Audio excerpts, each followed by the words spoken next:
What is it like being an American living in Jamaica?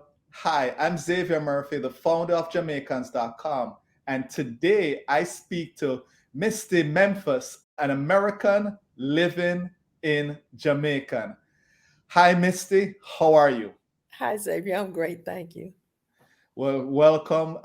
You are the first in what I would say is a new series where I'm now going to explore people who have moved to Jamaica and are not Jamaican. Let's put it that Okay. way. Okay. So, listen, you and I go way back. Way It's a pleasure. Hey, we're like 23 family. years. Oh 23 yeah, years. Yeah. oh yeah, folks. Let me tell you. This lady saved me one family reunion. I got to tell the story.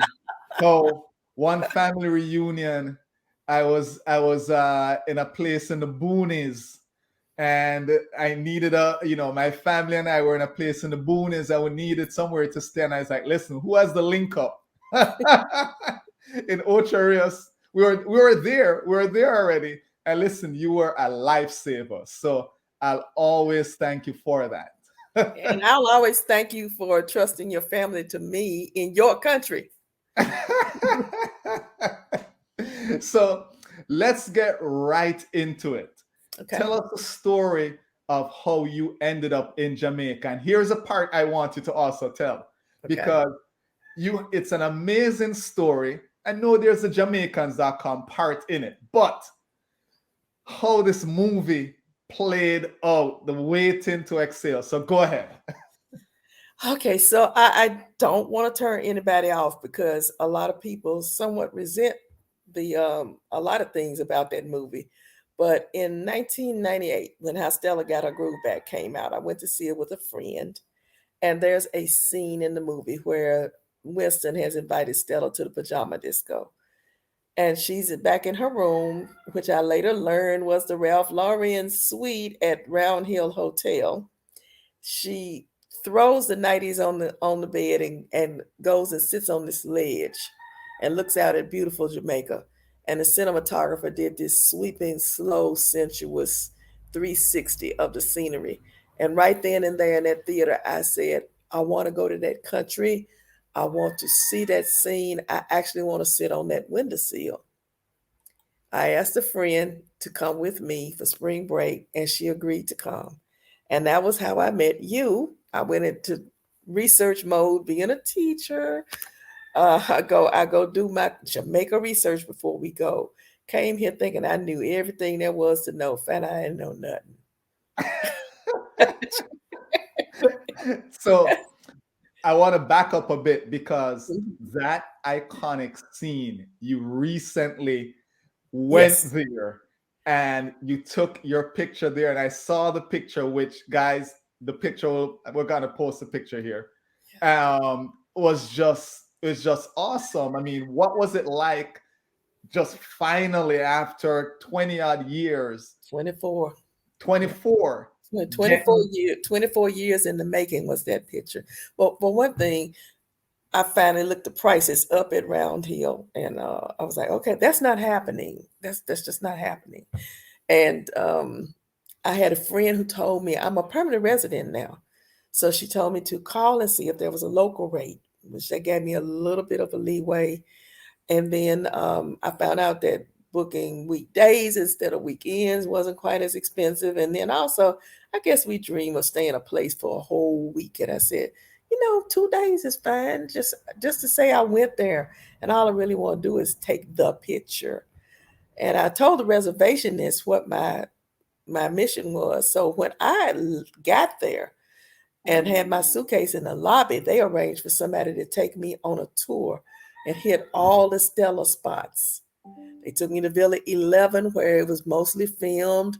They took me to the beach where they filmed the beach thing, and I got to see all the spots. The only thing I couldn't do was get into that Ralph Lauren suite to take the picture. But I went to my personal room, recruited a lady from Ohio who was walking by minding her own business, going to breakfast. and had her come in my room and take my picture sitting on the ledge with the scenery behind me. So the scenery is going to be the same. The room might be different, but the scenery is the same. And I got to take my stellar picture. So this lady, what did she think? She totally understood, and she took all she let me switch from one side to the other, and told me to cover this up, and look, smile on this one, and she acted like a professional photographer, and the husband just standing in the doorway looking like, this lady must be crazy. So here's a question. Did she watch the movie? She said she saw it a long time ago, and most of the people that work there have either not seen it or they are very young, and it was way before their time. So they kind of look at me out because I'm all going, oh, that's where Stella and Winston, so and so, so and so, and they're going, okay, all right, okay. So you actually could start that waiting to exhale tour. No, it's how Stella got her groove back. Waiting to Exhale was the other movie. Oh yes, you're right. You're right. You're right. Where Stella got her groove back, you could actually start that tour. Yeah, I found out some of it was shot at Trial as well, but I didn't venture to go there. I just focused on the Round Hill part. All Yeah. right.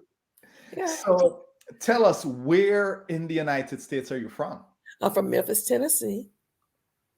As in the name. Mhm. How different is Memphis from Jamaica? Oh, there's no comparison. I think the one blaring thing for me is I honestly feel safer here than I do in Memphis. And a lot of people are gonna argue with me about that.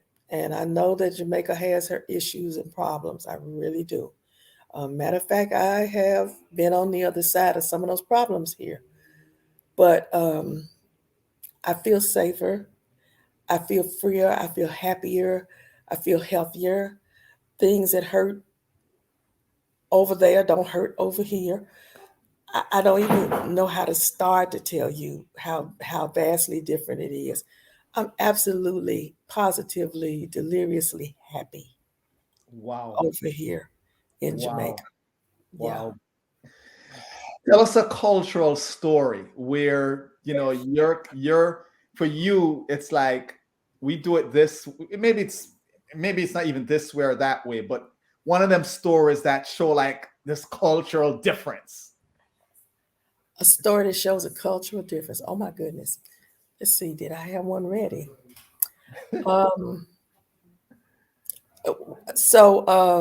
when I first moved here to this house, I would hear this loud thumping noise.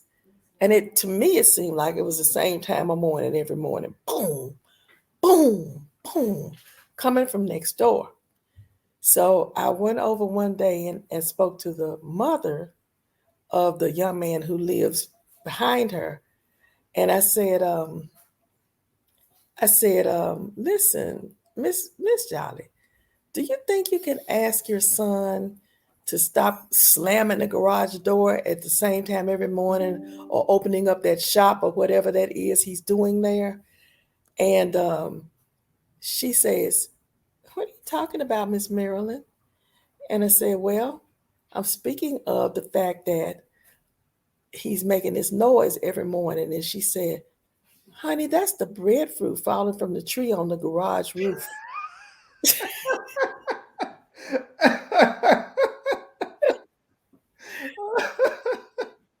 Oh, so like clockwork, the breadfruit falls every morning. Every morning, bam, bam, I would hear this, but it's the breadfruit falling on it. I felt like really dumb. So since you touched on kind of fruit and food, Mhm. what's two other things you absolutely love in Jamaica? The food. What food? Escabeche fish and callaloo are my two top. Oh, and I love breadfruit too. I really, really Well, love if it's dropping off the trees close by you, you may as well.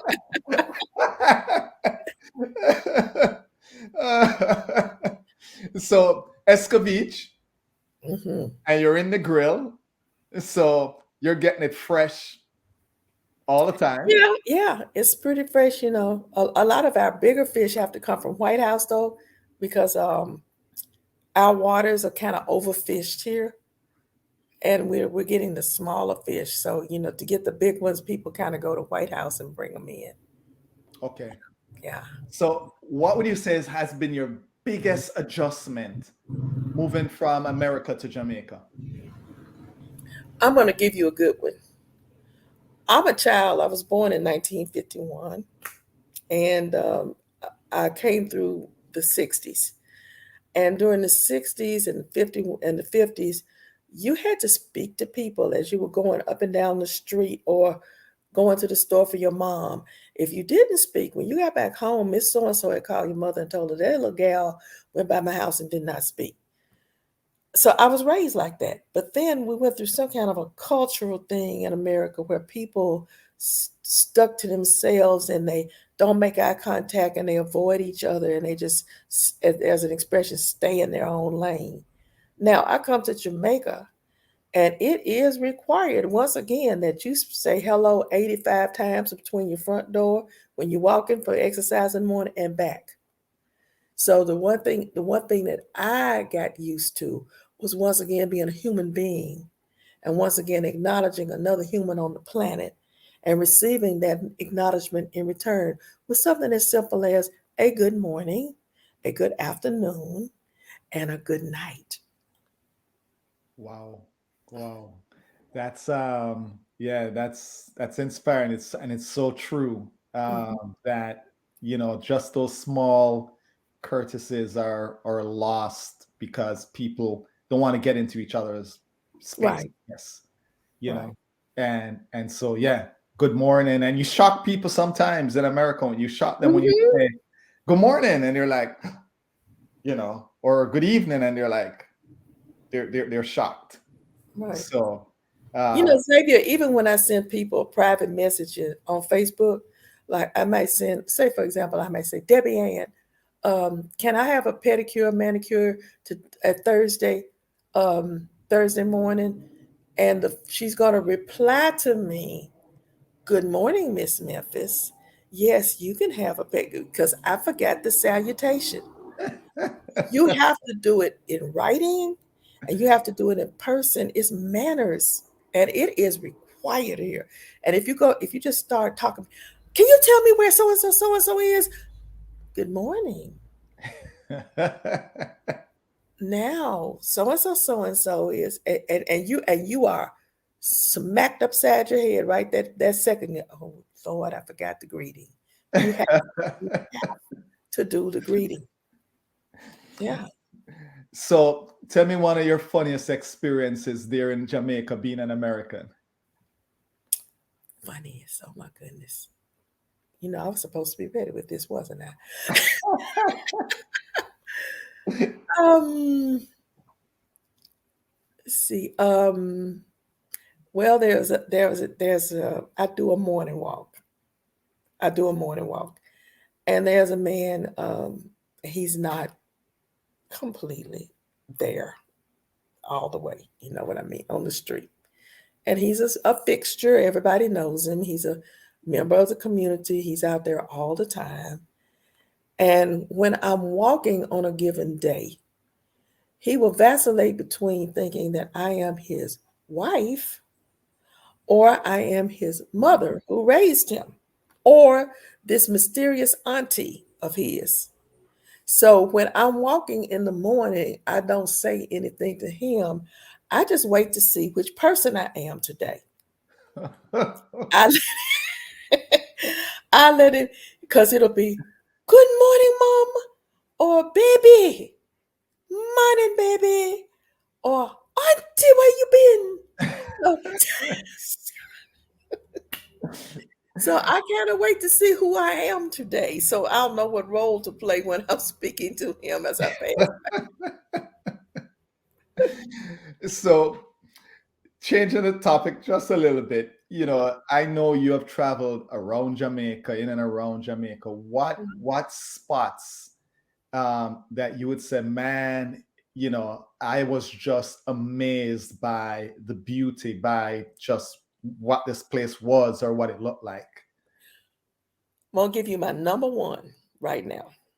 There is an hour and 10 minutes away from the grill. There is a community. You pass through Cave, you pass through Paradise, Savlamar first, Paradise, then Cave, and then you get to a community called Kentucky. Yes, there's a Kentucky in Jamaica. There most certainly is. And I have a driver that I hire who is from that area because you don't want to be on this road with somebody who doesn't know this road. This man knows every pothole, where to speed up, where to slow down. And eventually you get to this beautiful place called Good Hope Retreat. And from up there, they only have 2 cabins, but from up there, you can see all of Belmont to your left and where the area where Peter Tosh is buried. And then if you look to your right, you're looking at all of Negril, all of Savlamar, and all of it's not Green Island. Yeah, no. Oh Lord, I can't think of the name of it right now. But it's a view. You're basically saying it's an awesome view. It is an awesome view. And then at night it's all lit up. Little London. That was the one I couldn't remember. Little London, Savlamar, and Negril. Okay. And when they light up at night, you've got the twinkling lights at night. And when you turn in my cabin that I sleep in, and you turn the lights out at night, the entire ceiling lights up with fireflies. And my cabin is called Firefly. And the lady who owns the place cooks for you. And people always ask me, well, what do you do when you go up there? I don't want to do anything. I just want to sit and look at this view. There's another guest house up there called Easy View Guest House. It's absolutely gorgeous. Also, the view is even prettier from there. And I've just discovered this darling little community of Kentucky where everybody speaks to everybody. Everybody knows everybody. You don't lock doors. You don't lock windows. You don't have to worry about that. It is simply heaven. That's my number one right now. Wow. If I can venture to a number two, I'm gonna have to go with Lashings in Treasure Beach. That's a lovely, lovely, lovely place. I just came back from Round Hill and Strawberry Hill. I wanted to do some of the high end places. Well, I can't say enough about them. They're absolutely fabulous. And I did Round Hill so I could get my stellar groove back.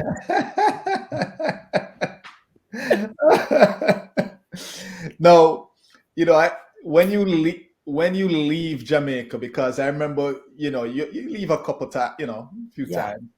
What do you miss? Because I know you call it home, but what do you miss about Jamaica? Because you and I were talking the other day, you're like, I miss home, but what is it you miss? I miss peace of mind. I miss happiness.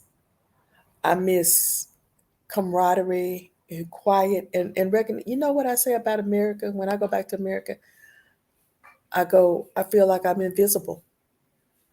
Here in the grill, I do not feel invisible. I feel like so many people know me, so many people speak, both visitors, foreigners, tourists, and Jamaicans alike.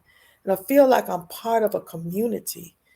Even my home back in Memphis, which I did keep, the neighbors on either side have changed, and I don't know them. I had a Jamaican friend that moved to America, and he said it was the number one thing he did not like about America, that we don't even know the people who live on either side of us, and we don't have a sense of community like you have in Jamaica. And I miss that. I miss walking down the street and people calling out my name and hi Misti, and people shout your name from passing motorcycles and passing cars, and you might not even know who it was, but you do not go unacknowledged here. You are not invisible here. I miss that. And I can't wait to get back to it. Nice. No, you know, you've been in Jamaica. How many years now you've lived in Jamaica? 12. 12 12. years. What advice would you give an expat who is thinking of moving to Jamaica? Okay. The biggest thing I would say is a lot of people think you have to be rich to do this.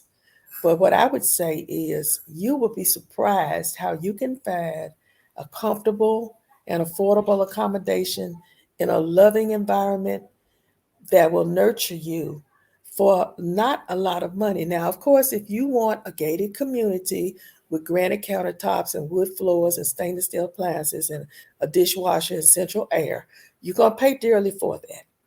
But if you can manage to adjust some things about you and get some gumption in you that you're not afraid of people, you can get a wonderful situation here and be so happy. And all of this working until you're 67 and 70 and 75 because you need enough money. You have enough. Believe it or not, you have enough. You'll be surprised how you can adjust your lifestyle to your income and still be happy. The one lesson that you're going to learn from Jamaican people is you don't need all of that stuff to be happy. All of those things you think you need that you just have to have. You don't need them to be happy. You can be so happy here on a very limited budget. So I would say don't waste your precious years. Do it as soon as you can because you can do it. Awesome, awesome. And I know you run a Facebook group where I know you give advice. Could you give a shout out to what that the name of that group is? Okay. There are two that I matriculate on. The first one belongs to me. Is capital of casualnegrill.com. And I'm so happy that we just reached yesterday 21,000 members. And then there's Facebook Jamaica, which now I'm gonna brag a little bit. It is a wholly Jamaican group. And they asked me to be the first and only non-Jamaican person who's been asked to be an admin on that group. So I'm extremely proud of Facebook Jamaica and Capital of Casual on the Grill.com. Be sure to get the right Capital of Casual. It should be pink and you should see 21,000 members because there's another one out there with a very similar name. So I don't want you to join the wrong one. Please join. We would love to have you. Take me to 23, 24, 25,000. I would love it. Well, you keep that group quite active. It's a very active group. You're getting what I love is about you and that group is you're getting real information. You're not prettying Mhm. it up. You're not whatever. You're saying, hey, this is the real thing. This is real information. Yeah. The purpose of the group, I have to tell you this, is to promote Jamaican owned and operated businesses. We say eat, sleep, play Jamaican because I don't really see. I'm starting to kind of temper my opinion a little bit because when it comes to large groups of people, that I understand why you might go to an all inclusive because you're bringing a huge group of 30, 40, 50, 100 people. And the smaller boutique hotels really just can't accommodate them. But by and large, we promote smaller boutique hotels here in the Grill that are Jamaican owned and operated. And that is where we would love for you to go. The same with the restaurants, the same with the attractions. And that is our purpose here to take that tourist dollar and steer it into Jamaican hands because the only way you can grow the Jamaican economy is by putting money back into Jamaica. All right, so here's all. I mean, listen, I appreciate all the time. Great advice. Here is how I want to end. Okay. What is a Jamaican expression that you absolutely loved? I absolutely love liquor more because it gives you promise that the person is coming back Are you sure? Are you and sure? that the parting is only temporary. All right. Well, as we say, lick more. Okay. And thank Xavier, you. I love you. Thank you for everything you've done. Thank you for training me. And thank you for investing in me because you were my inspiration. You are the reason that I'm doing what I'm doing now. And you're the reason I know anything. Listen, it's all those great folks. Well, let me back up a bit before we end, so folks kind of understand where this all started. Mhm. The Jamaicans.com platform had probably the first and the largest bulletin board, or we call them forums. Which Mhm. for you folks who talk about social media, that was the first Right. social media, Absolutely. right? And we had tens of thousands of people that we would host on the forums. And that's where we chat like you do on Facebook and Mhm. have comments and opinions and post pictures and video and you Trip name it. reports. Yes, yes. And so, sometimes it was a challenge, but listen, we have, it's fun and we have some friendships that we'll say anywhere in the world practically. We could say, hey, you're on the board or we call each other boardites. Yeah, So right. 40s. listen again. It was great talking to you. I'm so And honored. Thank you so much. This is and we'll a be in big touch. deal for me. As we said, little more. Look at more.